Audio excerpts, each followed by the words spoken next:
come on. Come on. Yeah, come on, baby. Crit trigger. Crit trigger. Get there. Come on.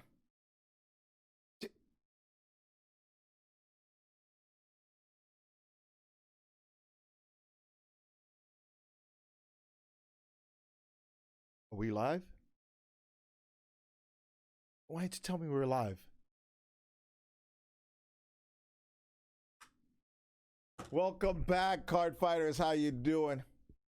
Now just checking my phone for important work email. And I'm not. Yeah, important work email. But how was that discussion with the world champs? Did you learn something? Are you looking at your next opponent that you might be facing? Well, make sure you're ready, right? Because they ain't gonna take it easy on you. Now, we move on to some V-Series wrap-up. So let's go ahead and wrap it up there. All right, so I don't know how to start because at a normal con, we'd have, like, tell the crowd to be quiet. Somebody. Quiet down. All right, we're ready to get started. This is the podcast panel for Cardfight Con. Is that what we're calling it? Yes. Yeah. And Yep. we've got the good folks of Nexus at night and the semi-decent folks of Drive Check, a card game fight podcast. Way to sell out your own kind. horrible. Good lord. Indecisive name changes back and forth depending on who's editing the podcast that week. Yeah. So I guess we can go through and everybody can introduce themselves. Let's start with, I don't know, do you want to do it alphabetical order?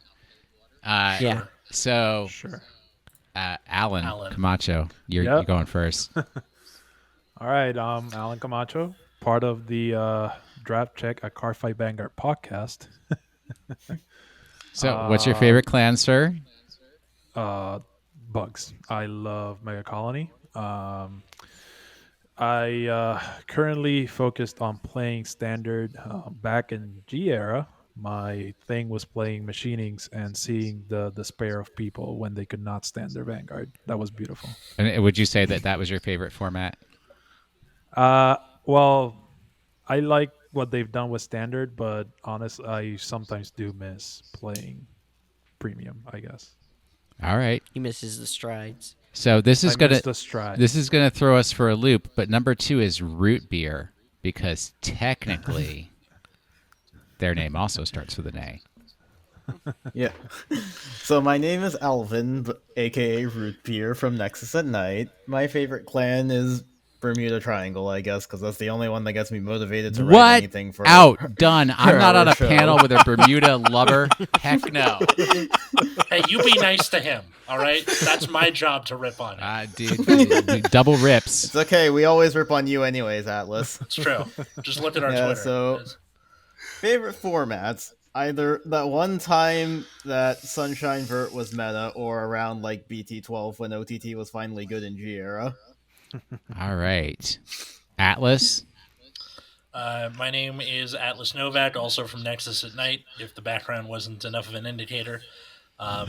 My favorite clan is Great Nature, because of one time I was dog sitting and looking through my trade minder, and there were Leopolds and binoculus tigers everywhere.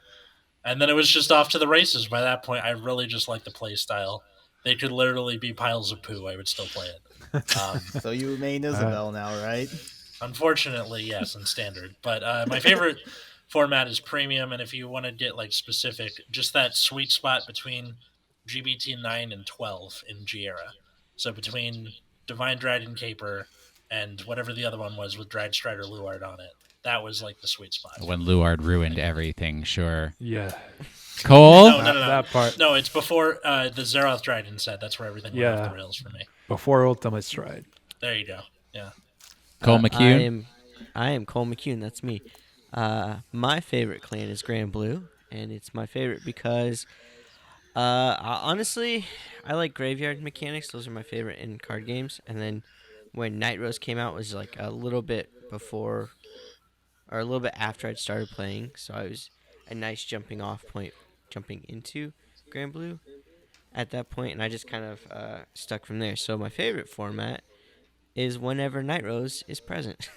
I mean, you had a nice run there where it was like the best deck in the game with like skill, you know. And and I was awful, so like I never won, but I had so much fun. I think when I went to play at the Hawaii regionals, that's when Night Rose was really good, and I still came in. I didn't come in last because somebody was playing Token Rambu, but Oh my god! That was a clan, wasn't it? yeah. All right, Matt. Hi, I'm Matt from Nexus at Night. My favorite clan is Dimension Police, and my favorite format was G era, right before G Guardians came out, when I could mash Daikaiser Sinbuster. Oh god, I have so many. I have nightmares about that still, because it would be like you just throw down a PG. You know what? Hope for the best. Let's just hope. Just throw down 3. Just have 3 PGs. What's the problem? Yeah, just play 6 cards to guard this attack. Easy. All right. So I'm Will Anderson from Drive Check and a bunch of other stuff, but Drive Check's what's relevant here. My favorite clan, I have to say Link Joker, because I got a tattoo. Say something else, Messiah will come and get you. No. I mean, I do have a Link Joker tattoo, so that's Are kind you of... serious? Oh, heck yeah. Yeah, he does. Can we see it? Everybody in Drive Check has tattoos except for Alan. Except for me. You guys can't see it, But I'm I about have to get one though. Grand Blue in the Wait, same I can't- place that hold on, Will has hold on. his. Let me roll up my sleeve. I gotta make sure. I gotta switch so I can see the camera here. Do I see myself there? Wait. That's my arm. No. Show. That's your arm. It's like in the. Oh, Oh! dope. I just see it. Oh, there it is. That's so Oh, that's cool. sick. There it is. And I It's have a actually Grand Blue little- in the same spot. Hold up. That's, Lost my headphones. Literally, my mom left me in a hotel in Hawaii like 2 years ago for the entire day, and I was like, I've got nothing to do, and there was a tattoo place next to the hotel. So I got a tattoo of the state of Hawaii over my heart, and then a Link Joker tattoo. Yeah, you know, things you do when you're bored. But That's awesome. my favorite format is all of the time when the G Zone was only 8 cards. Yes. It didn't cost $1,000 to Simpler have a times. G Zone. Why? Just because you were like, oh man, I love those strides that can do stuff when they hit. Sure, it was Great just affordable. Well, I did spend. It was not affordable. Well, it was It like was I did definitely spend not $300 on Amnesty Messiahs. I think. Yes. So and they reprinted it 2 months later. Good old GRs the first time. now I liked that the very end of the G era when they had like subsequent Link Joker sets back after back, so I could buy case after case just for myself and build really expensive, pretty decks. That. And it was Rondo into Stargate, right? Yep. Yeah. That was crazy. And was I awful. literally never played the Chaos Breaker stuff. I have everything for it and never played it. Thank All right. God. Whatever, Cole. You and I still have a battle that we need to get done for Weekly League, Yeah, sir. right. So, Yes. Sir. all right. So what we're going to do for the panel is we have some topics that we're going to go through, and then we'll have the Q&A, which is odd with no audience to come up to the microphone and ask questions. But Well, that's COVID for There you. you We gotta Yeah. take these in advance. we have Sorry, some guys. questions that were submitted for us to go through. So the first topic of discussion, thoughts on the current status of V Standard and Premium Standard. Because remember when that first came out and everybody said to me it's not called Premium Standard, and then Bushiroad came out and said it is called Premium Standard, but whatever. we're not going back over 2 years ago arguments. Apparently we are. Apparently we are. You're like the guy who shows up to Thanksgiving. It's like, I'm not gonna tell Uncle Derek that Jeff is gay. I'm not gonna do that. And Jeff's like, dude, what the hell? I told you that in confidence. Oh, well. No, I'm the dude who's like, I'm not going to tell you the story about the time that my dog pooped on the president's front lawn. And then everybody's like, well, we have to hear the story now. No, I'm not going to tell it.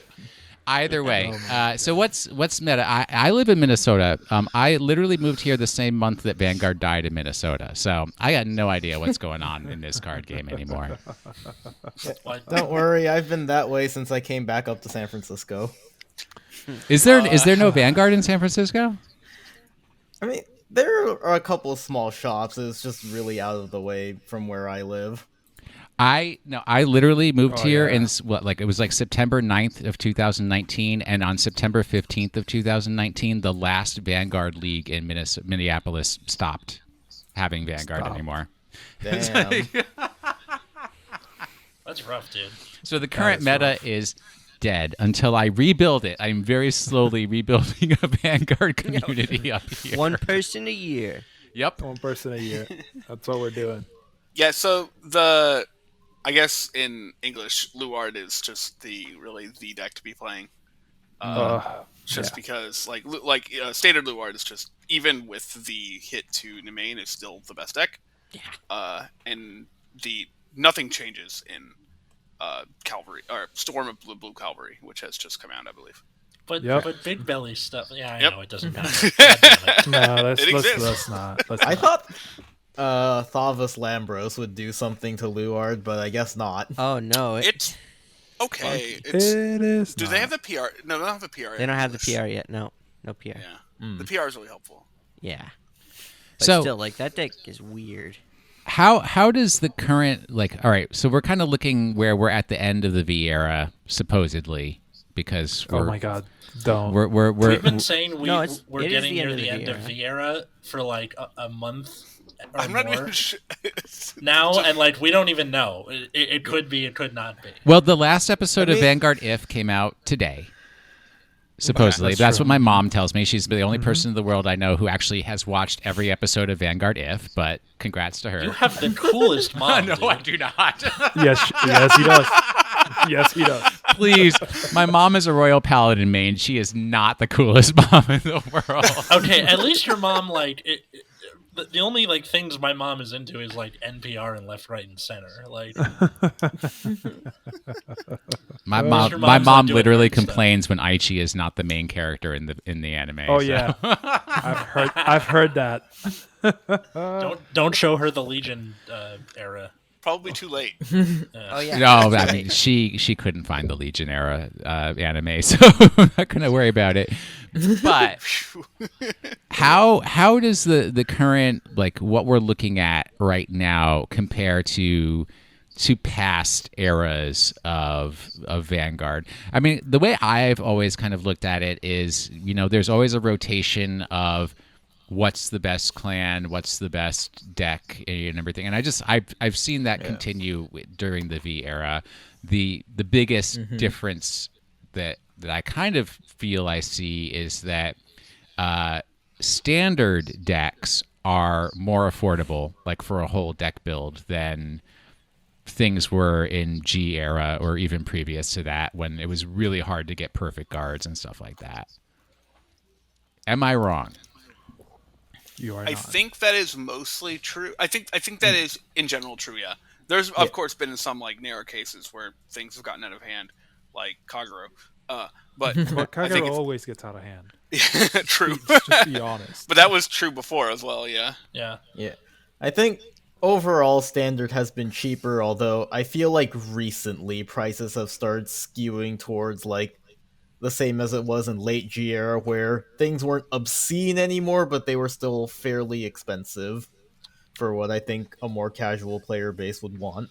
It's also they had this same problem near the end where the draw PGs that were, they're like $1 or whatever at the beginning of V era, but now as you get later in V era and there's like more support for these clans, you still need perfect guards if you're building the deck. And now these draw PGs, they like really start getting up there, like $6-7 a piece, and you need 4 of them. It's not fun. Yeah, but they keep God, for reprinting clan them. selection. They're Not going to be always, reprinting them though. again. They are reprinting them in the Clan Selection Plus thing. Yeah, that's nice. I'm glad they're doing that, but like it took them this long to like. get with the program. Oh, This I has was been a getting- problem my for, biggest like, at least complaint a is I year. have like 8 different printings of Flash Shield Isolt. I just don't know why showing up in my house. But I mean, I did just spend about $200 on a clan set of the next Angel Feather, the one that's coming out in December. So Oh, nice. That stuff's cool. that seems pretty actually average for what I've been paying. But I mean, I'm a little off because in G era, if there was like a set that I was interested in, I would just buy a case for myself. So I don't know how much people were actually spending on like clan sets and stuff like that at that time, how that pricing compares. It's I expensive. think last time I bought a Royal Paladin set that was like $200, I want to say, but I can't remember. It's been a really long time. Sure. I play Trash Clan, so I don't buy playsets. Smart. It's very smart of him. Tachikaze and Dimension Police. Yeah, why would I he's- buy? Why would Yeah. I buy a playset of Tachikaze and of Gaia? Right? No. So when Yeah, that you're one right. common that everybody has disregarded becomes really, really good, like 8 months later, and they're like, "Oh, you should be playing this secret tech." You have it Yeah. before it blows up. That's It's a nice. collecting thing. What is It's a collecting Tachikaze? thing. What could there possibly be? Right? I'm not sure. Hey, Yeah, you guys If- don't have your own Nurse of Broken Heart. There's no like Broken Common Club is less common now. yeah. It's still a thing, True. but it doesn't happen as often. It's okay, you have Anger Blader back. Yeah. That's true. Where's our Yes. hypnosis sheet? All right, yeah, Alan, we can talk about that again. You can bring Anger Blader back up. Oh, can't wait. No, the thing is, we have this constant discussion about how they nerfed Angle Blader as soon as he came out, and Will is like, "Dude, you gotta let it go," and I'm like, "I'm never letting it go until they bring him back," and they did. And then they did. Yes. Okay, by the time this comes out, it will have been like a month plus ago. But we made a reference to how Bushiroad bringing Anger Blader and Shirayuki back is like the protagonist asking the season 1 antagonist for help against the season 2 antagonist. It reminds me of Gurren Lagann specifically. Yes. Oh, I want to fight So Luard and why do you Gurgit. have Bring to him bring back. up that trash anime, please? That anime is great. The Drill worst the anime heavens. of all time. I was just Drill thinking of Legend of Korra, where she goes and talks to Zahir while she's trying to fight Guvira. That too. Yeah, Oh, Well, Chills. at least I haven't seen that one, literal chills. so I'm safe. you from should. It's a that. good show. Nah. It's on Netflix. It's on Netflix. Dude, Gurren Lagann is amazing. Would you stop? It's like literally, you're literally bringing up every topic that aggravates me as part of this panel recording here. What's good? What's next? What is that Let's other see, one that let's you keep bringing up that I'm sick of hearing Oh, about? it's, Oh, the Vine Retire retired. Vine. Yes. Vine retired. Enough. All right. Here's the continuation of that first topic of discussion. In past times, in more times when we could all leave our houses and be among other people, I would say that a lot of our deck builds that we had in English were heavily influenced by the Japanese deck builds because they obviously got all the cards before we did and solved the meta before we had access to them. That is not happening as much as possible. Also because there's no tournaments, right, for people to say what won at a tournament and everything like that. So how has that affected gameplay and sort of how fun the game is for people? I mean, like that because there isn't a solved meta before we're going into it Yeah. on the English side. It's weird.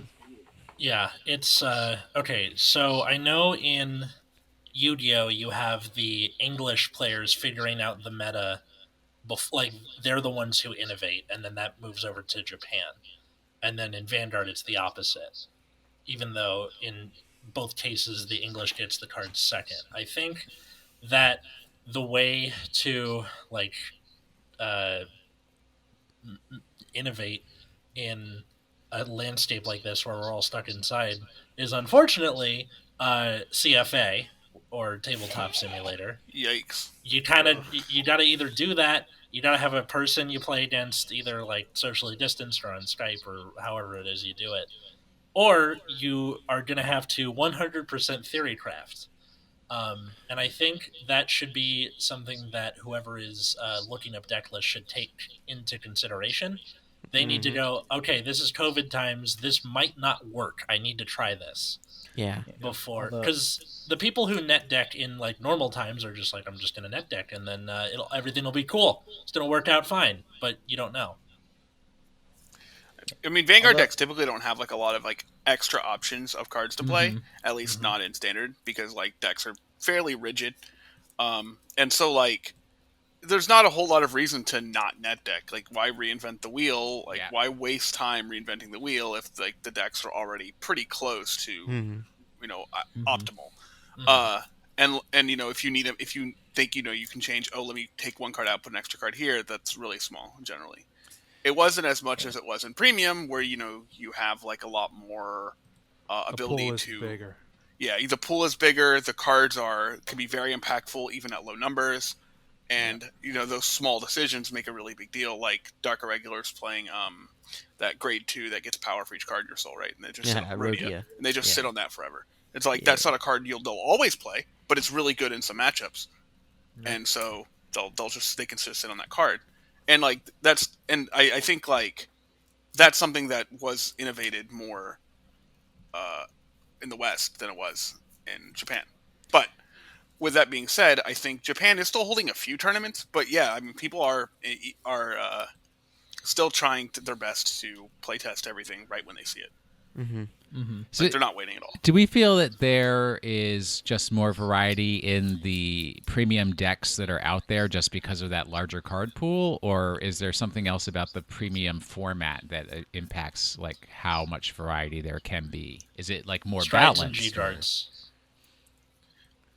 Strides and G guards do a lot for innovation because it's this thing you can call upon basically at any time, no matter whether you draw it or not.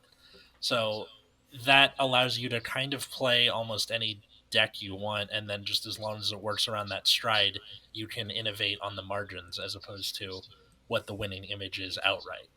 Because most of the time your winning image is, I'm going to do this with the stride, or it's going to be something wacky, like I'm going to do the gas steel thing like Matt was mentioning, and then end on that grade 2 so they can't stride, and now it's like a big beefy gal at like 27k base or something. Mm-hmm. Yeah. So The go go for ahead. it. I just wanted to make a kind of a follow up on why premium. I think the large and card pool is really important. Is that it gives you not only more like a lot of options of cards to play that are even fairly impactful on their own right, but also the fact that there's counterplay to the game mechanics of premium as a whole. Like, since decks can 1-6 you, CBD denial is a thing. In standard, it's really hard to keep decks at 1 damage because you eventually have to win the game regardless. So you have to think about what is your out to win the game. In standard, it's not every deck can push from 1-5 or 1-6. Like, so, but in premium, a lot of decks can, or just outright kill you. So I think that angle means that you have a lot of extra ways to change how you play the game. Right, and there's no alternate win conditions in standard right now, right? As far as I can think of. Yeah, I don't But I think think there's alternate anything in win standard. conditions where the Seraph Dragons? Well, ones like that? Deleters had one. Yeah, the leaders, Glendios. Yep. All the good Link Joker. Of course. Of course, that's how he feels. Hey, Well, is you it don't have to any think about it as, surprise like- that my modern deck in Magic is an infect deck? Well, I'm never going to win anything the normal way, folks. I mean, it's not just, you don't have to think about it as like automatic win the game. It can also be things like Zoa. It can also be things like where you don't need damage for Zoa to kill them. Glendios? Or not Yeah, we Glendios, mentioned Glendios. No, not But Glendios. also like Gize, that's what I was yeah, thinking of. Gize is 5 damage immediately, and even stuff like Castile can just kill your opponent outright. Mhm. So I do feel like premium has become sort of a one-turn kill format. Most of it, at least from what I've seen.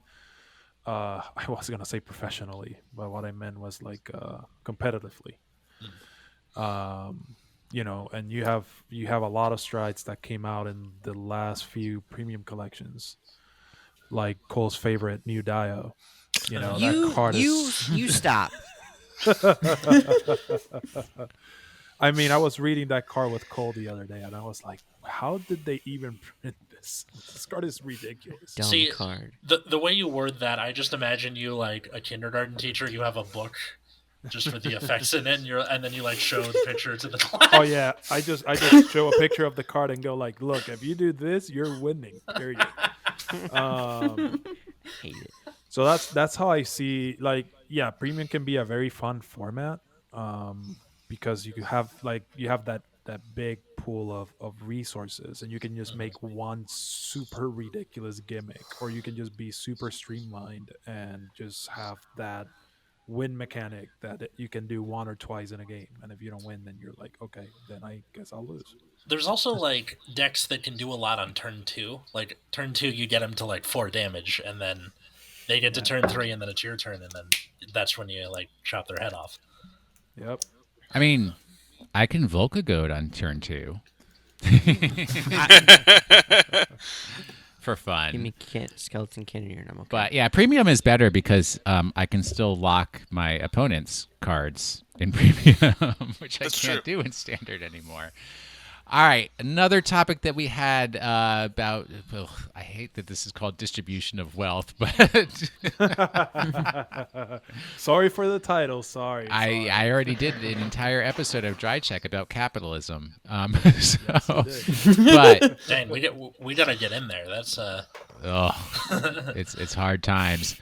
So support for clans. Has it been relatively evenly distributed, or has like certain clans gotten the good stuff and other clans gotten, I don't know, the Spike Brothers of time? I mean, no, Spike Brothers has not done bad in standard. No, I think Rising is pretty solid. I think Spike Brothers has gotten...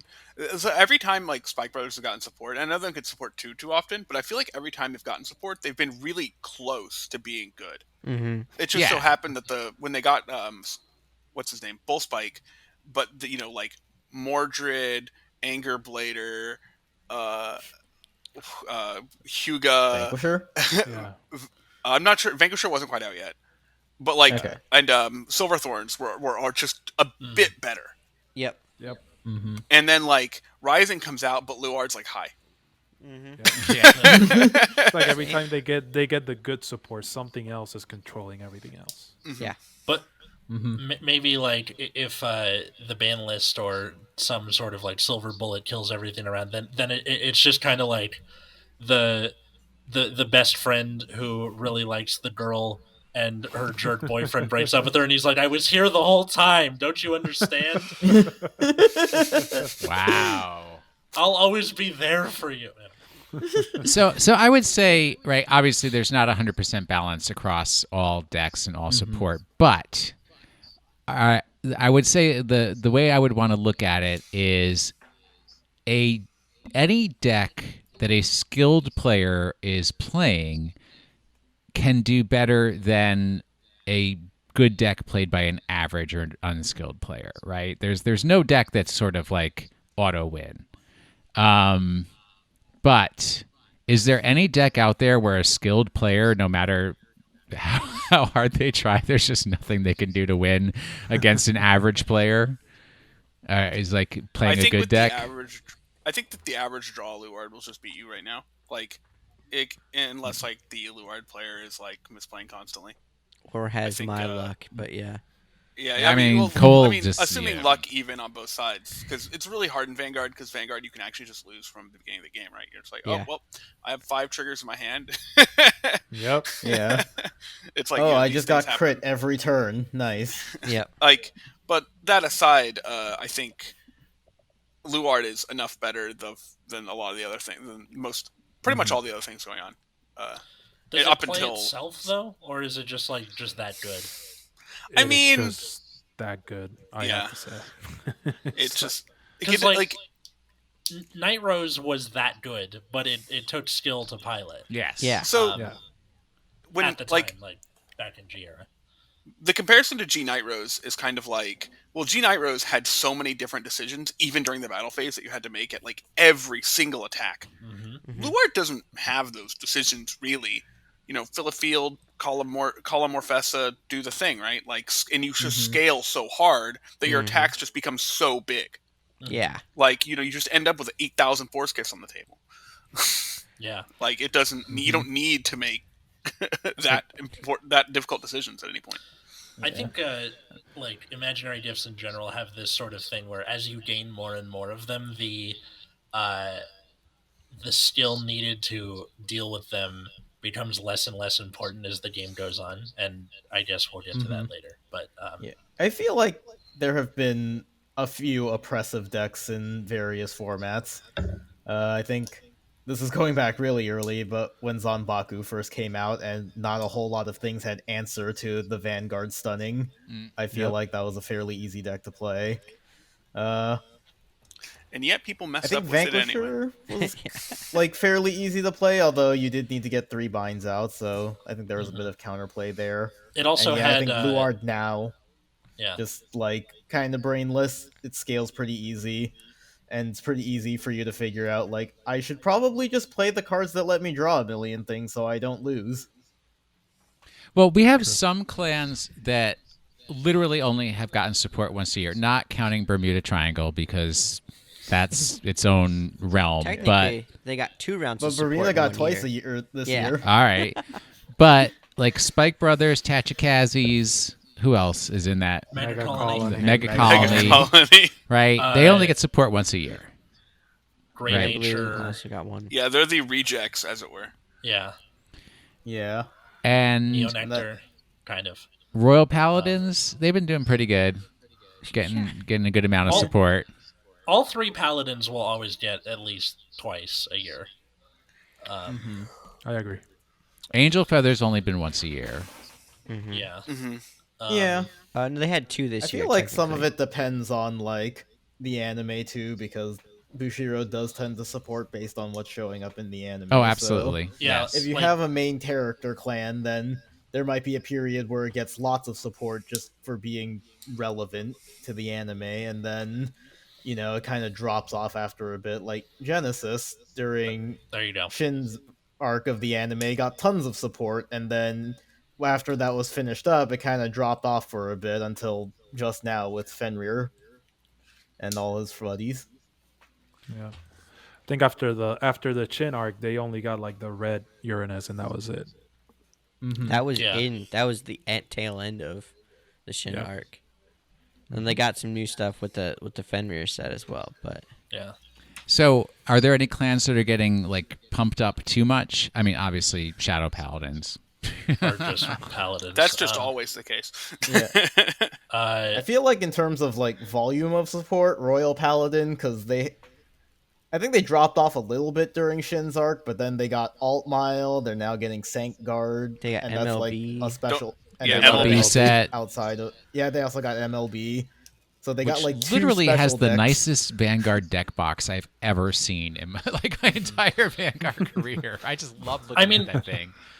I think that's going to be a thing as long as Royal Paladin continues to exist as a clan, because its gimmick is fill board, make them strong, which is very easy to teach to people. yeah, it's like it's so- Vanguard 101 right there. Yeah, that's always going to be Baby's first Vanguard deck most of the time. And Kagro's to kill things. Yeah. Yeah. Attack. I mean, that's mothers another love one. Aichi Sendo, so obviously that's that's where you're going to put your money. It's like the weirdest Mother's Day card I've ever seen. Mothers love Aichi. So, have there been any mechanics that were introduced and then kind of like disappeared without getting my sufficient God. support? Yes. Oh my god. all the time. Let's see. Basically anything that Genesis or the Ninja clans has gotten has been like a kid trying out for different sports and not being good at any of them. It is I don't know. No, the whole Uranus thing for Genesis, Okay. I think that got That took was pretty how many solid. years for that to stick?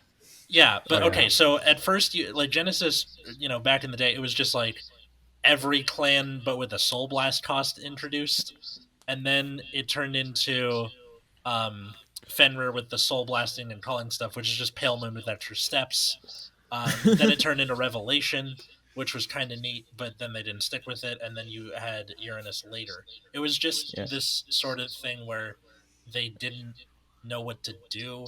And I think the astral plane was a good, unique mechanic, and I feel like they could have done more with it, but I guess they just wanted to go back to Fenrir. Both Ninja Clan, like Nubatama especially, good lord, that has been one checkered past. You have, all right, we're going to start with taking cards out of hand. Oh, that's too dangerous. We got to scale back on that and make a whole nother clan for it. We're going to make Murakumo. That's the reason Murakumo exists, by the way. Yes, I know. Then They're you do the that. rejects. Then you have temporary binding from hand once you get to Break Right era. They did not get single set of support between BT1 and BT13, by the way. You had your cards at BT1 and then BT13. Sonor Barber is absolutely correct. Mega Colony similar also. V Mega Colony has been all over the place. Yeah. Oh, yeah, V Mega Colony. But you did that, and then you had the Dominate stuff with Shiranui. And that was after they tried to do the temporary binding thing in G. But people liked that one. Well. Yeah, I thought Dominate was cool. It's kind of a rulings nightmare. Yes. And then you have the token thing, and then they went back to the dominant, and then they turned it into a token. Do you see what I'm getting at here? Where it's just kind of all over the place. Well, and Mega Colony. Go I mean, for the it. thing that I kind of find somewhat like annoying and inconsistent is, the fact that they had the decoy tokens, right? And then you're like, all right, okay, so this is what they're going to do. They're going to do the decoy tokens. They're going to flash in, take, attacks, damage, whatever. And then it's like we never saw the decoy tokens again. And it's like, oh, well, now you're going to do a new token. It's the dominate token, and and all that. I'm like, well, could you have picked one and stayed with that? And now we're just going to print a bunch of cards that support tokens in general, because we have two different types of tokens. And I think that's an okay way to deal, like, kind of bridge the gap, though. That's fine with me. But there's like, I just think, definitely in standard and throughout the V era, there's been some kind of that inconsistency, because also, right, like we introduced Link Joker, and we're going to have Brant, and we're going to do fun, cool Brant stuff and Star Hulks. And where'd you go, friends? We've never seen you again. It was like literally the next set where he didn't exist anymore. Yep. Yeah. And they've done that with other clans as well. Like even they kind of like rushed through with Grand Blue as well. You had one set of everything, and then now Night Rose is back. But I feel they're doing this because they are trying to bring in the G era cards, and they kind of like, oh, how do I make space for this? How do I make space for bringing Outmail? How do I make space for bringing Night Rose? Who else can we give a token to?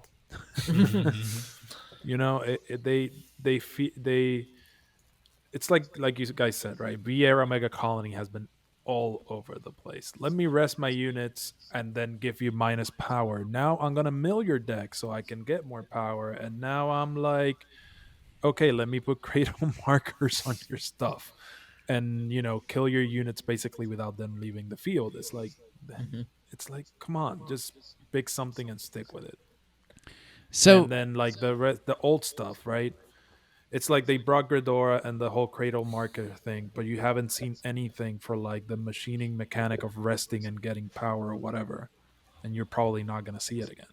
Well, that's an interesting thing too, is right, since we launched V era here, they've kind of rushed through, hey, let's redo original Vanguard. All right, now we're rushing through and redoing original G era stuff.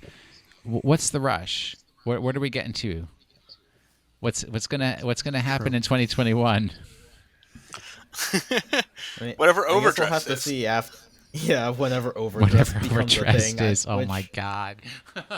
I feel like the clan selection booster is going to be like the capstone on V era, which would make sense, and then they're gonna lead that into whatever comes next. I would agree. Root Beer's calling it now. Let's see how that turns out. Is it gonna? I don't want to say the word, so I'm not going to. I appreciate that.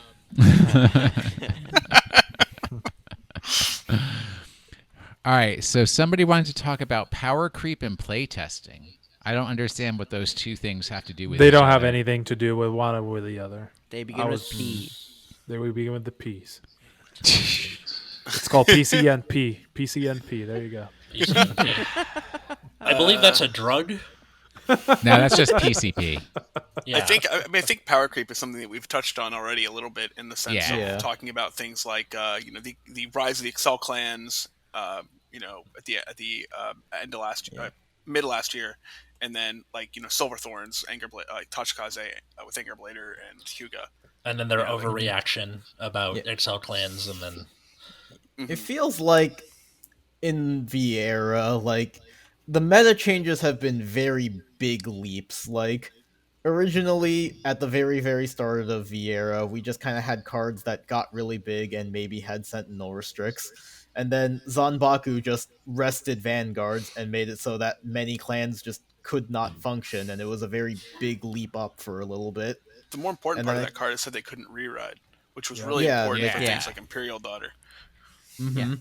So it like really cut off a lot of decks, and then I think Bermuda came out and kind of functioned the same way Luard is right now, where it just gained buttloads of power and drew 1 million cards.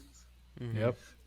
And and then the Excel meta, where Excel 2 was just so much stronger than what we had, and then suddenly decks were starting to get faster, more multi-attacking, and then where we're at now with like all clans being able to multi-attack like Excel decks now.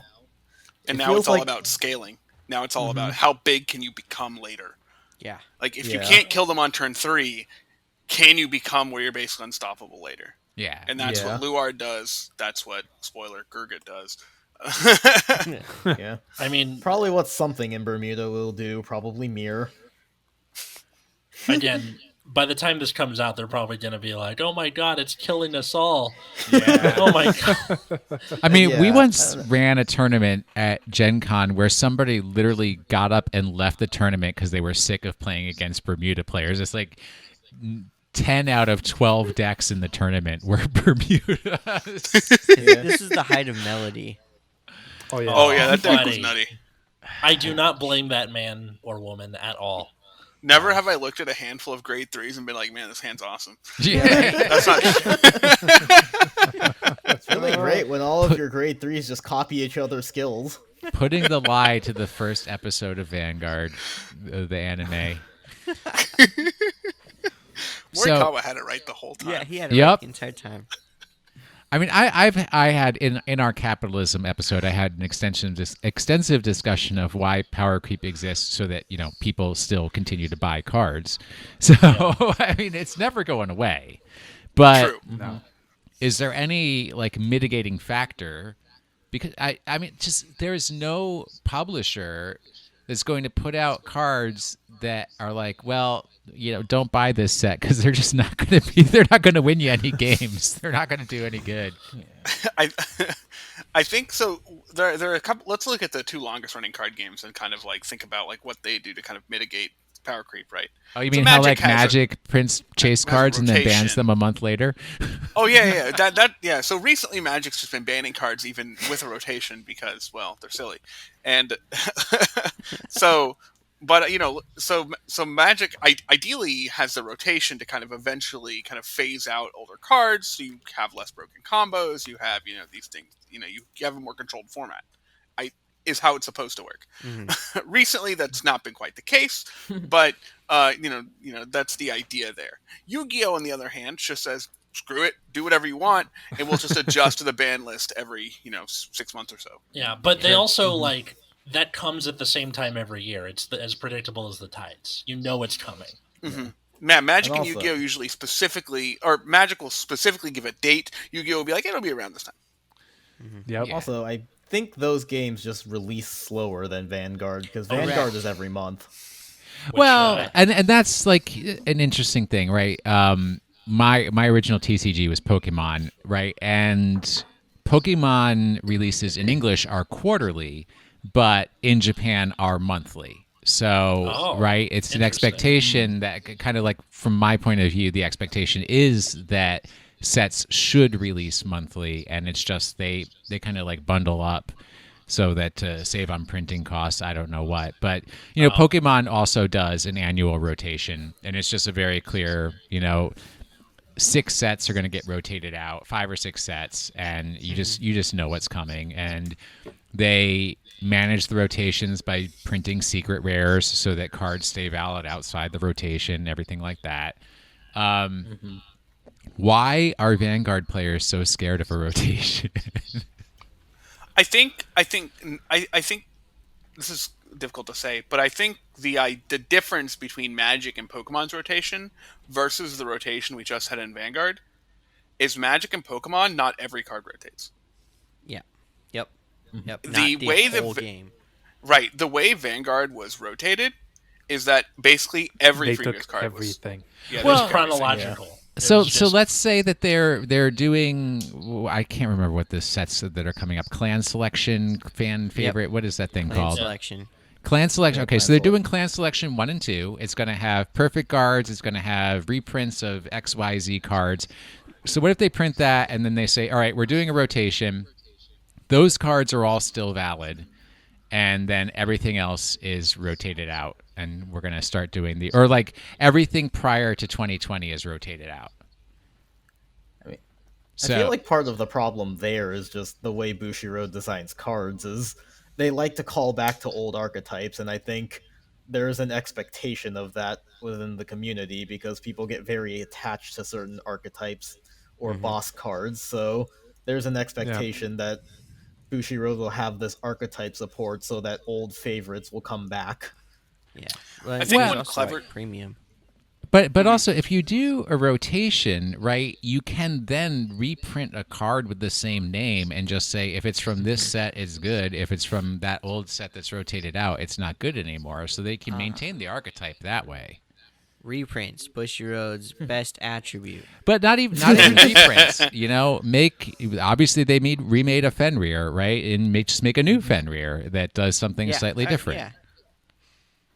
Yeah, I think maybe a better way to rotate the game, and this might not even be a better way, but this is just kind of like giving some ideas that they could have rotated into V era, was actually instead of saying, oh, you can't play anything like before, saying, okay, well, like let us know in advance, number one, because you want people to like the fact that it's kind of like dropped on us is like not great. But saying that, okay, well, you can play with every card that has like they made that G regulation comment at some point, right? You can play every card that has a little flag in the corner. It's going to stay in standard. Or for now, like GBTO1 forward is, and our new stuff will be standard. And then later down the line, we're going to phase out this G set stuff. But at least like make it like give notice that it's going to happen, not like just delete it from existence. Yeah, but if they do that, then people don't buy those last sets, and they wanted everybody buying up those Gizeh cards. Well, no, I'm saying that you can still like those sets will still be in standard. Is my point. Like you would just have run through another standard format with those cards existing. Sure. Like if you give people more notice, like instead of doing it, like, okay, we're doing a reboot after GBT 14, and they tell you at GBT 13. Maybe if they tell you at like GBT 9, then you got 5 sets of stuff. Yeah, but, exactly. But it's like Will says, I feel like announcing it so early will just take so many people out of it that they don't want to lose that money, that money coming in. No. So I'm saying that if you if like you include the later G, like even just a portion of the G sets in standard, like let's say you include all of the GBT1 forward in standard. Let's say those are in standard now. Then you can announce it earlier. Because now people will still buy those last sets regardless, because they know those cards the costs will still be valid instead of like taking them all out like they did. But by by waiting and not saying that we're rotating just to get people to buy more sets is really feel bad. Oh yeah, most definitely. Do you think that there's some part of the fear of rotation is that a good size or a good portion of the Vanguard community are Yu-Gi-Oh alums, and Yu-Gi-Oh never had rotation, so they're kind of like, we don't know what that experience is like, where like a Pokemon or a Magic player is like, oh yeah, rotation, it's just fine. a way of actually fighting power creep because they can take out cards that are too powerful and adjust the meta that way. I think a lot of more casual Yu-Gi-Oh players will feel that way. Like people who came as like more casual Yu-Gi-Oh players into Yu-Gi-Oh or into Vanguard. I think a lot of the really competitive Yu-Gi-Oh players, like Yu-Gi-Oh has rotation. It's just not a printed. It's just not like a literal rotation. As somebody who's been on both ends of that spectrum, Matt is right. Because when I first started playing Yu-Gi-Oh again in 08, it was just kind of like, all right, whatever. And then by the end, I was starting to get into it more competitively. Definitely, like the ban list is like a pseudo form of rotation. And the way they do their ban list, where it's like, okay, sometimes we'll give you like one thing back of this like ban combo or whatever, just to see if the meta can handle it. Sometimes it can, sometimes it can't, and then they gotta like redo it next ban list. But so he's correct. But also, like, I think in general, Vanguard's just a more casual game, and Bushiroad really likes to market the idea of like clan and card loyalty. So I think a lot of that is just people get very attached to certain decks, which is why they're opposed to rotation. Yeah, and I along with that, I agree. I have said it many, many times that I feel that Bushiroad prints and supports Vanguard as a casual game. And I think that there's a good amount of Vanguard players who live in this like weird interzone of we want it or we know we're playing a casual game, but we want it to be competitive. And then I'm going to be frustrated and angry because the company's not making it competitive enough, even though they've said, hey, this is a casual, fun game. We were Smash players the whole time. Dude, we literally run podcasts about this game. At the very least, we're kind of in that bubble, all six of us. Yep. I mean, I don't want it to be competitive.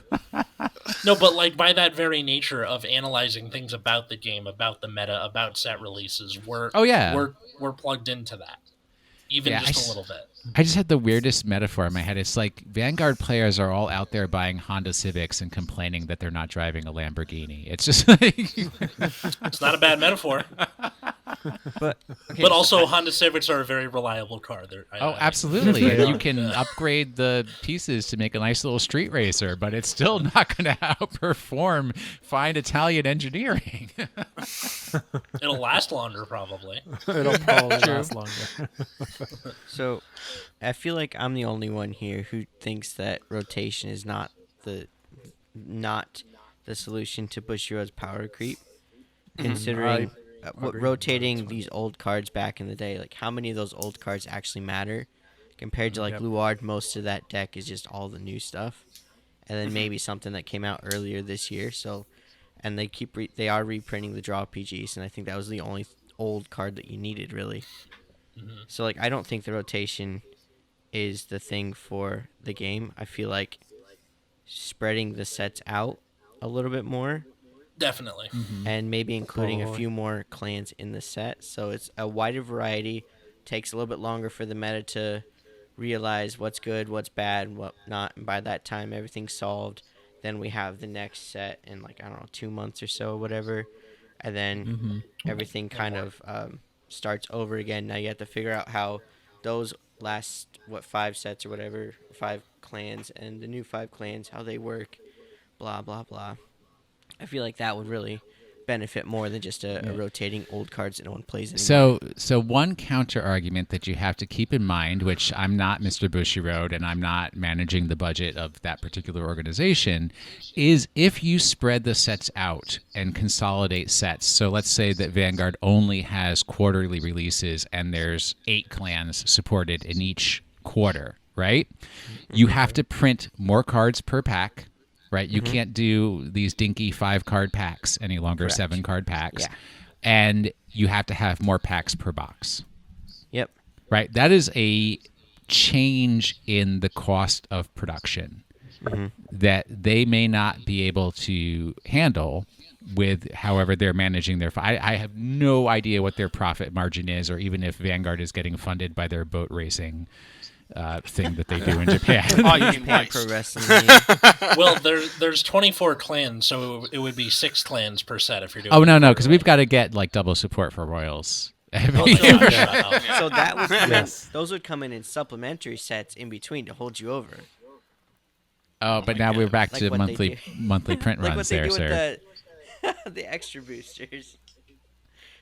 But like that would be Yeah, like a but rare then they case in go between. and grab an extra booster and throw blue ward in it, and don't call it tactics. Yeah, let's not go back to the conversation again. Yeah, like, the way they define extra boosters is so weird because if it was just clan boosters where it was one clan being supported, I kind of understand that, but a lot of the extra boosters are like 3 clans compared to 4 of a main set, and it's like, what's the Yeah. difference? Then what's the point? Yeah. Mhm. Aside from the fact that it's less cards and the whole little display is cheaper because you have less packs on it, but other than that, it's like, oh yeah, you just took one clan out and that's it.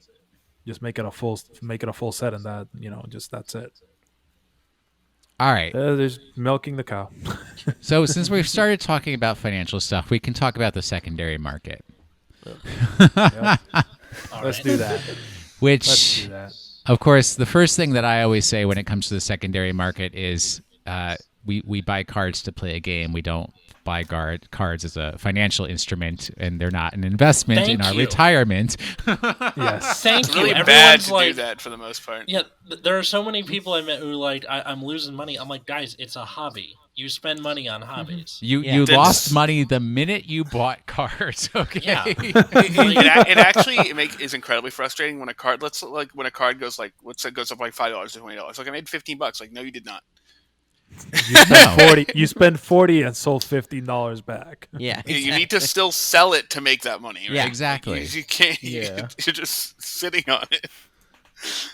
And people also lose the fact that they got the value of the card by being able to play it at the time that they had it in their hands, right? Like everybody, like, yeah, yes, I remarked that I paid $75 per Amnesty Messiah, but I wanted to play Messiahs at that time in G era when Messiahs were dominant, and that They was the needed cost of Amnesty entry, Messiah. right? Yeah, and you had the nice looking ones.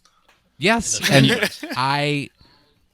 they reprinted those cards, the value dropped, and it's like, yeah, but I still had like all that time of getting to play the cards where these people who waited for the price to drop, well, now Messiahs aren't even that good anymore. So Yep. Well, there was also the thing where the reprint was like a rare, and the ones you have were like shiny. Yeah. Like fun little story. Richard of Nexus Store, who does like all the video editing for that channel, when Amnesty Messiah got reprinted, TCG Player didn't know that it was like one per case or whatever, so he like pre-ordered like 20 of them or something, and they got out I think 5 or 6 before they realized, hey, this is one per case, and then put the kibosh on the whole thing. But like they were still like $20 for this rare, so he like sold them off after he bought them for like $2-3 each. well, I mean, some people do that. Some people actually like look to make money. Some people like the actual trading part of the game, and the That's whole a thing, selling yeah. and trading, because this is if anything, this game, other than being casual, is considered a trading card game. You're supposed to trade cards. For me, is I just give them away. Yeah, Yeah, I'm if I have definitely it- like a buy the cards off TCG Player and just get them. Like it's not. Also, shout out to my friend Eric who like gets me case splits and stuff. But, that kind of thing. So But it is. Go ahead. So Alan, I know you've looked at this before because I've heard you complain about it, but the fact that prices drop, right? So yeah. So if we look at the last few sets, right? The last few sets that have come out. Let's say Phantom Dragon Eon was like, I bought my clan set of Mega Colony and it cost me, I think it was like $90. So cheap, not that expensive, but still $90. By the time the set dropped and everybody had opened their cases, and TCG Player, which is basically our source of knowing how much any card in this game is, it's our source of value. It's our kind of gold standard, but not really. Yeah. Yeah. But not really. Yeah. By the time everything was set up and done, when I priced out the Mega Colony set, the whole thing would have cost me $40 if I waited a week. Yep. You know, and I did that for the next set for the Blue Storm Armada because I wanted Victors. I said, you know what, I'm not gonna do it. And the Victor set was $110, and I bought all the Victor cards for like 55. For Yeah, that's like why I don't half buy the price. I don't buy playsets for my crappy clans anymore. Is because like Yeah. somebody I don't remember who it was, but somebody offered me like a Murakumo split for like $75, and I said nah. And then like I buy or it was like and then I buy a playset when it comes out and it's like $10. And I'm like, Because Nice. this is like, well, this is also during COVID times, so there's no no, like. this was That G-Era. is, that is the other Oh, thing. G era. Oh, okay, never mind. Never mind. No, but I'm talking about V. I'm talking about now in Yeah. COVID times. So it's kind of weird trying to. I mean, yeah, the whole thing with Luard and stuff. Then suddenly, like the cards came down in price, and then they suddenly, boom, they busted out again. Yeah. And cards, and now they announced the restriction, and now the secondary market is going crazy. And Anger Bladers, which was like a $1 or $2 card, is like a $20 card now. Well, can Or you something blame like them? that. So- It's a good card. So the question is this a problem that Bushiroad needs to address because the continuing value of the cards is too fluctuating, or just they're not retaining value, or is this a feels bad man, but Yeah. Yeah. I think Well, the prices of the cards are a pretty strong reflection of the confidence of the player base to want to buy these cards. Like the fact that Luard is like the only thing worth anything in Phantom Dragon Aeon is saying that the only cards people care about from the set is Luard because that's the only cards that people really want to collect. People don't really even care about picking up Gaia. They don't care about picking up Gridora. They don't care about picking up whatever the last clan in the set was. Rising. Sprite Rising Brothers. no. Oh, right. See, Yeah, you yeah. can't even remember. And it's like those like Gaia's what, $1, and Oh, it's yeah. probably even worth less now that Anger Bladers at 4 because Anger Yeah. Bladers just better in every way. It's like mhm. like I do think it does reflect the confidence that people have in Yeah. wanting. But to I think buy this these cards. discussion also goes to like the video game companies and they having used game stores, right? Because once Bushy sells you the case, they got their money. They don't care. They already sold the case. They already sold you the product. The product is already sold. Yeah, they can help with controlling it a little bit with reprints, but they do reprints so scarcely Mhm. that Yeah. But I don't think Bushy already sold you the cases. Bushy already sold you the boxes. But They making- made their money. making worthless sealed product or having sealed product that's a really low value does hurt you, people buying your product from their distributors, saying like, oh, well, this set nobody wanted to buy my box of Phantom Dragon Aeon, so why would I Yeah. continue picking up tons of boxes of your game? That is I think true. That's the one of the best cases of this is it's a game called Force Will that was, I don't know if Ugh. it's Steven's still alive. Still Game exists. It's probably still Still alive exists and for some kicking. reason. There was Hang a there was a set called Millennia of Ages that released in 2015, 2016. I don't remember the year. And basically, this set was printed a ton, and every card in there was worthless. So nobody cared about buying anything of this set because the whole set's just not worth purchasing, not even worth owning. So And like, has Vanguard had a set that was like that? That like Well- literally had no value? Let's see. I I don't feel want to like say the Cavalry one that just came out. well, no, because you have okay, like the Aquaforce stuff was like popular still. You still have people like picking up the stuff in it. I don't know about the rest of the clans in the set. I'm obviously biased for the Great Nature stuff. Ignore that. But I do think like even just the hype of Lambros and Thavas, the fun part of Aquaforce from G-Era, that's in this set. Ooh, like that at the least counts for something. I know it's expensive card in that set is probably Oboro at $10. So, Rip. which is like not including SPs, of course. So is Bushiroad like printing sets with like one tentpole clan, and then it's just like, well, if you're buying packs, you got to get this other chaff up in here. Yeah, it kind of seems that way, like for the past couple sets, for sure. Mm-hmm. And like I think it's going to be similar here with the divine. Well, I think Divine Lightning Radiance has 2 clans that people care about, so I think it's going to be a what, Narukami and Golds? yeah. Well, oh yeah, Narukami's there too. So yeah, I think there are multiple clans in that set. So I think it'll kind of almost fix itself. But well, most of the support in that set was like at least good. Like the Gav stuff is good. Golds are super good. That's like everyone's like, ooh, the silver bullet to kill Luard is the other Gurgit. Paladin is Gurgit. Yeah, and I do think that the Narukami stuff is pretty good too. the Narukami stuff's good. The Genesis stuff is real solid too. Like in both directions. Yeah, that set's just good. Yeah, it's a good set. We'll see. All right, before we move on to Yeah. our Q&A time, let's just do a quick roundup, and we can just do a current state of Vanguard. Everything is awesome. Things are okay, or man, this game sucks. I can't believe they're still printing it. All right, and we're going to do it in reverse order. I'm going to say everything is okay. I'm still enjoying what I got. I like Volca goading people. All right, Matt. I'm gonna go say okay simply because Anger Later's at 4. Yeah. And Shiranui. My man. Cole? Real happy with himself. I'm gonna say okay, even though we have top dogs like Luard and Gurguit and whatnot. A lot of the decks underneath are still very playable and very solid. So like it's just you got a couple really good ones, but that tier 2 is just like really good throughout. Yep. So I will also say okay, just because like I feel like the game pooped its pants a little bit earlier, but it's starting to clean that up with Divine Lightning Radiance, and yeah, like Cole said, the tier 2 is real solid. I think Premium is especially fun just because you have so many decks vying for supremacy, and there's like again giant card pool. You heard it all before.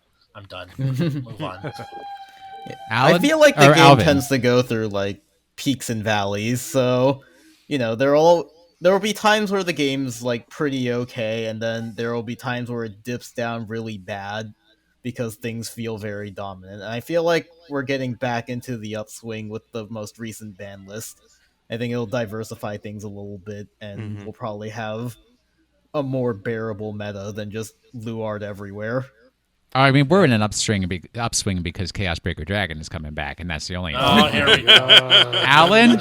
This game is going down the drain with that set. We don't even know what it does yet. It removes all Doesn't of your even gifts. matter. That's Doesn't it. even matter. No, no. Every gift that you have gets removed. That's it. Alan, look at me. Whatever direction that happens to be in, I release so many memes about the fear of Chaos Breaker. Don't give up hope just yet. It might suck. I know. You and I me. know. Let's do it. Let's do it. No, I think the game's okay. Play what makes you happy. No matter the meta, no matter what's happening with the rest of the game, play what makes you happy. I play Mega Colony. Where have you seen Mega Colony top? just love Last playing Worlds the- in Premium? Well, yeah, true. But Gridora Premium is still disgusting. Fun But stuff. play what makes you happy. The game is made so you play what makes you happy. So if even stick to it, even if it's you get poo-poo support and you're like, oh my god, they gave me milling and then they gave me Gridora and then they gave me resting my units. It's like it doesn't matter. Just play what makes you happy. Have another deck Right. instead of just having one. Right. You're supposed to You be don't playing have this to. game for fun, not for profit. So the game is nobody's okay. making an income off playing Vanguard. Drive your Honda Civic and be happy about it. Exactly. Yep, Just exactly. enjoy that gas mileage, man, and the reliability. Good stuff. All right. Questions. So our first question from Teeter, who is actually the one other Vanguard player I know here in Minnesota. There are numerous clans that are mostly exclusive from one another from a deck building perspective that all do different things and have different flavor. For newer players, what are some resources and products that you recommend to learn the game and the various clan options, especially during the current COVID-19 pandemic? That's a lot of words. What advice do you have for new players? That's good. That's a good way to do Yeah. it. start with MLB. Yeah. The Cold MLB Front. deck is kind of a really good. It's like a strong enough deck just out of the gate to get you in. Mhm. And as far as like resources, um, that's tough. You really just have to talk to another player as far as resources go. Discord, Yeah. using like you can use things to play against each other through like Skype Mhm. even. Mm-hmm. So kind of look for any ways to try to like play. Mhm. Even during that kind of thing, or if you have like local friends who already play, or also you want them to play, Yeah. if you have a couple decks laying around, I don't know what, if you're newer, Just you might starter not have decks. that. Yeah, and then you Um, can learn with somebody that way too. Yep. Yeah, I think what I've always done with people is pre-cons, just get the starter decks and just have fun, and remember that you're supposed to be playing this game to have fun, and don't invest a lot until you actually have an idea of whether it's a game that you enjoy or not. Yep. Yeah, easiest way to do it is just buy 2 TDs or just 2 Yeah. decks of equal strength that you Yeah. can teach people on. Although I think these days they started printing 4 of a boss unit in a TD, so you don't actually need to buy 2 anymore. Oh, real Well, good. Thank Good goodness. stuff. You buy. Hey, you need to buy them for the Chinese, okay? You get that, and then also you generally only get one of the draw PGs reprinted in the trial decks, the newer okay. ones at least. So, but they're common. So honestly, that's a 25-cent card to pick up on mine. I think in terms of like clans that are easy to learn on, any of the paladins are good. Easily, yeah. Yeah. Aqua Force is an unexpected one that's really easy, because a lot of the stuff is like, if this attacks first, you get this. If this attacks third, you get this. So like it teaches you about attack orders pretty easily. I taught my friend Carly that way, and it worked out pretty well. Yeah. Just avoid anything with a lot of gimmicks, like anything with tokens or gauges. Yeah, Or locking. or Pale Moon. Pale Moon I got in into Grand this Blue, I feel game. like, is a little awkward. Yeah. I got into this game playing Murakumo and G. Oh, I went wow. straight up for the Yasui combo right out of the bat. Good stuff. I learned on Cotitus like GBT6, or not GBT, just BT6 Grand Blue. It was terrible. We sucked. I learned how All to right. shuffle with Gold Paladin. Question number 2. This is from Late Fiddle, Curtis in Hawaii. How do you keep up the energy every week for the podcast? It seems as if the quality never drops all these years later. What keeps you all interested in Vanguard? Well, my answer for this is Vanguard is the only thing that makes me special, so I cling to it like a drowning man to a piece of buddy. wood. The hipster TCG. Give that man a hug. For me, a lot of my friends in California play Vanguard, and we keep up with it pretty regularly. So, like, whether I'm hanging out in Living Proof's Discord, whether I'm hanging out in one of my Discords with John Chaden and friends, like, we just kind of shoot the shit, and it's kind of just just hang out, and we end up talking about Vanguard, and Vanguard's the one thing that we've all done, and it just comes up. Yeah, it's how the three of us, like, that was our friend language. We all met at UC Riverside. And the reason this started was Nexus Core wanted to start a podcast, and like Richard and Miles were like, I don't have the energy to do it. And I was like, I have a single-minded, dogged pursuit of being an attention whore. Let me take the handle. Yeah. And it really comes down to the consistency, because like as long as you have like a fairly consistent release schedule, you will get listeners over time. And we've been at it over 4 years at this point, and just slowly the train keeps picking up speed. And I think also our chemistry with each other has grown and evolved over time. Where originally I just kind of would pick 2 friends for who was around, and then they just kept showing up week after week, and you were there when I needed you. There was a time when I was not a host on this podcast. That's true. I was a guest. So am I. I think, So am I. Matt I was a became guest, a too. regular, and then I just forced my way into the podcast because I am also an attention whore, and I like to talk about things for endless amounts of time. Yeah, and honestly, it's kept my interest in the game longer than I think it would have. Because even when I'm not seeing people who I can play regularly, I'm still talking about it every week. Mhm. And, Yeah, absolutely. I mean, that's the same for me, right? I have no place to play here, which that's what I hate about one thing I loved about living in DMV area is that there's such a vibrant and huge Vanguard community there, All which I around. think is in the rare. Department of Motor Vehicles? What's the Yes. DMV No. area? DC, Maryland, and Virginia. Virginia. Oh, okay. Gotcha. Wouldn't that be DCMV? Oh, whatever. I don't No. know. It is the Nope. DMV. It is No, it the isn't. DMV. But I think No, I mean, it is. for us, like for me, I am OCD about doing things in a very repeated basis. So Tuesday night is record the podcast night. Same with us. Yeah. Because that's when the stream is that morning, so you get new info, Yep. right? Exactly. Yeah, exactly. And I just enjoy like putting the content together and talking to Alan and Cole and Jack when we can get him to come back and everything like that. Just I enjoy talking about Vanguard. I am a total hipster, right? And the Vanguard is the hipster card game. So Yeah. I mean, I'm also like, I'm a stand-up comedian, so a lot of this is I can be funny within that community, and it's like the other kind of core of my personality. Yep.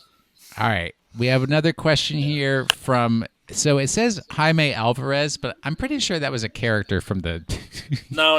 So that's That's his actual name. That is his literal name. And he is known as Commander Jaime on YouTube. I would recommend there you checking him go. out. He's also been on our show a bunch of times. He's been a guest multiple times. He's a good. He's dude. great. Yeah. So his question is, what are some of your favorite guests that have come on the podcast for episodes and why?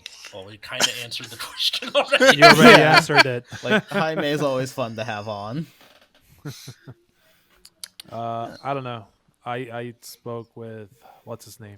Oh my. Wow, world champion! You can't even remember World- his name, Alan. Yes, that was You know? that was literally one of the first episodes that I recorded.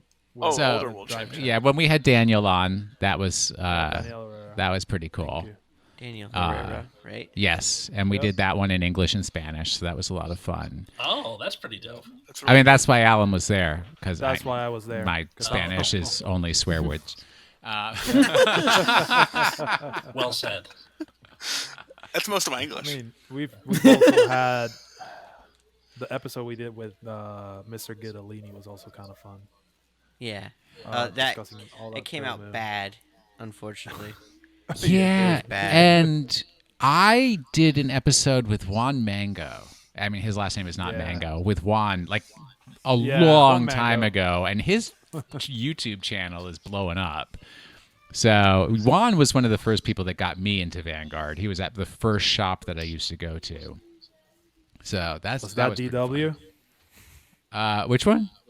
Dream Wizards? Wizards? Yeah. Oh my god.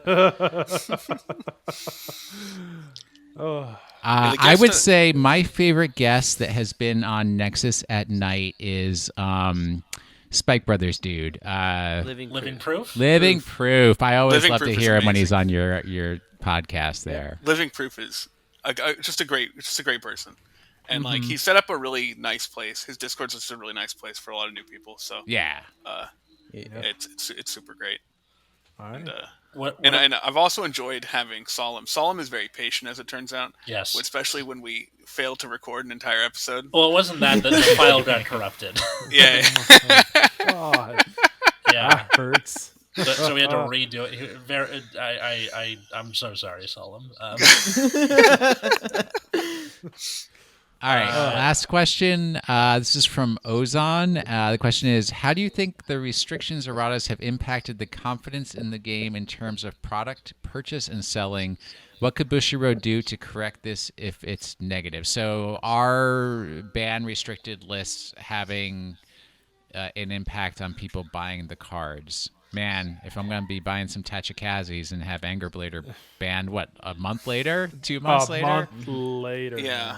man. Yeah. Wait, what was I feel So I guess like the setup here is at the beginning of the year we had Riviere, and Riviere got restricted. Like what was it, about a month? In A month. English, about a No, month. not even after. restricted. She got errata, so they Errata, just yes. completely They go changed her errata, skill yeah. for all time. Yeah. And and so Oracle you can't Think correct Tank had the stride that got banned a month after it was printed. Ichikishima, Yep. the bad or the good one, but it was bad for everyone else. Yeah. Yeah. The second and then, Ichikishima. Yeah. Yeah, the second. And then Nemain getting canned like a week after the set came out in Japan, right? Yeah. Like And Anger Blader the tops Neo-Nectar Worlds stride. once and then gone. What else Yep. is there? Yep. Well, so the answer to this question is it has literally had zero impact on people buying cards. We're still a bunch of fools who buy this stuff. Well, because you don't know it's coming. Because Yeah. Yeah. their ban lists are reactive instead of proactive. yes, they For are. For sure. I just Yeah, think but like the ones that have we seen cards that actually we get the Japanese print and we translate it, and then like a couple weeks after we get an errata saying, okay, this card said this, now it's gonna say this. the Spike Yeah, Brothers Dust. PR that didn't have a counterblast soul blast one, but then when they showed it again in Japanese, it did have a counterblast one, soul blast one. Was it when they showed it in English? It's when it actually had the cost, and then the Japanese one, the next printing or the next one that they showed, it had the cost as well. Yeah. Yeah, But but anyway. yeah. I don't remember. mean, I remember it didn't have a cost, and it did. Yeah. And then Yeah. Dust got eroded like a week, or it was literally a week after. oh yeah, Dusk was ridiculous. Oh, no. That was Dust in was- like Dust was 3 before it came days. out, That was though, so over that's a fine. weekend. It was Yeah, that was before it revealed. even was out. Yeah. That was before printing. Yeah. Yeah. That Which- was. I think if they're gonna errata a card, it should be before it goes to print. I feel like that does less damage to people's confidence in the game, because like, okay, we still have time to adjust our expectations accordingly, versus you like, hey, I just bought this card and it's gone.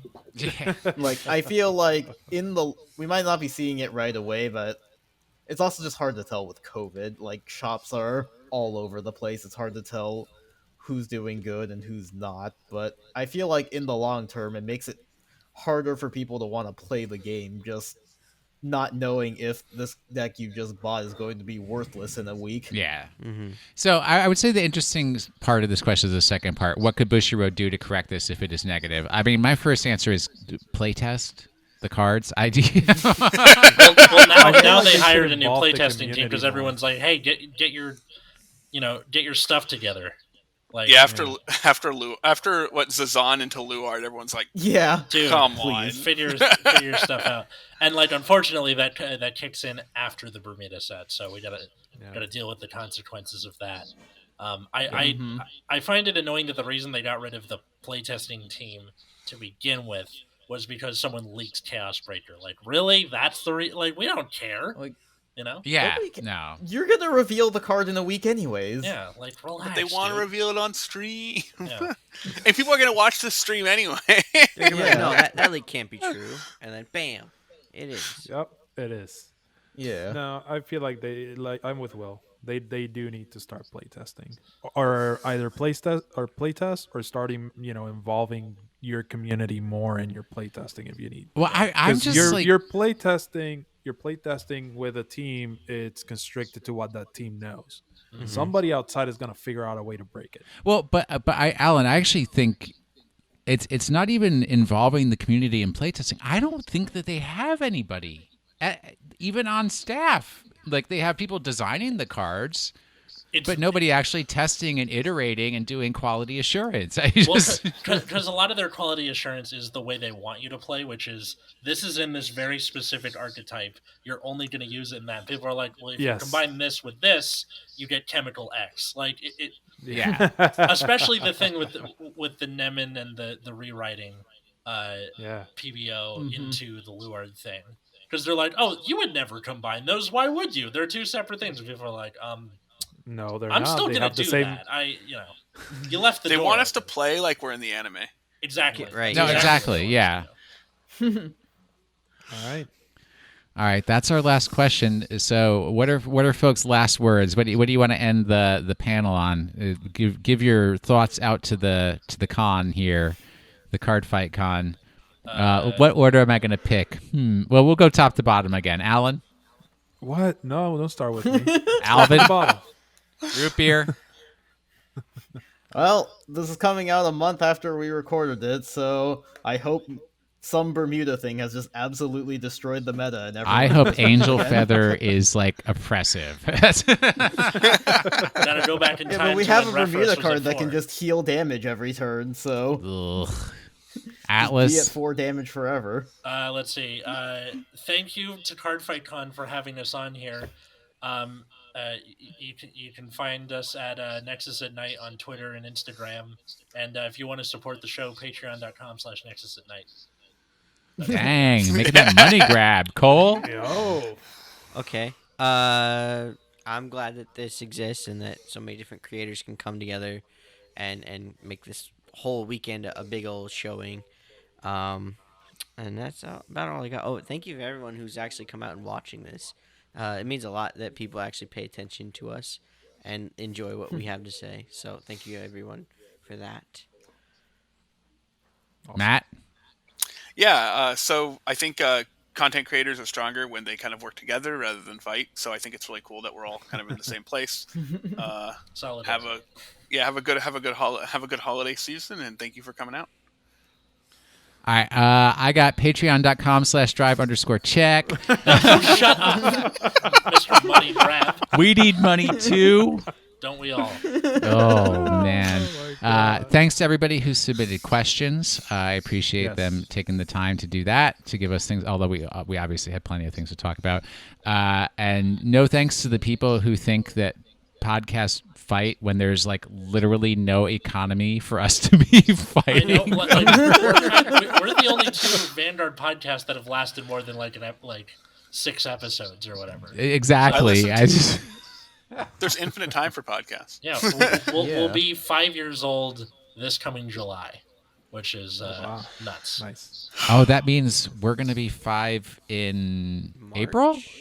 March, April, something like that. Boy. Wait, we're only a couple of years apart from each other? I thought you guys... No, we're only a couple months apart. Oh, wow. Yep. Damn, dude. Sorry, a couple months. Blah. But yeah, thanks to the con for inviting us to have a panel. Maybe someday we can have a real in life con. Yeah. I love, boy, everybody knows I love sitting in front of a crowd of 600 people And wasting mad money on games he will never open. Wow. Yes. Look, that's For me other doing cons, half an hour of dude. stand-up. No, All right, Alan, you got the last word. You put it I off. got the last word. I want to, like Cole mentioned, thanks to everybody that kind of, week by week, they're kind of there. They, they're the reason why we keep doing this week by week. And to the con for actually letting us unite using, my old gold paladin keyword. And letting us do this and, bringing more insight into this game that we just all love. And, we probably will keep loving for a very long time. All right, everybody, you got to clear out the room because the next panel's got to come in. oh my God. Make room. I'll leave it. Bye. We'll be available outside the door for questions and meet and greet. There you go. Wear your masks, wash your hands, all that good stuff. Social distance.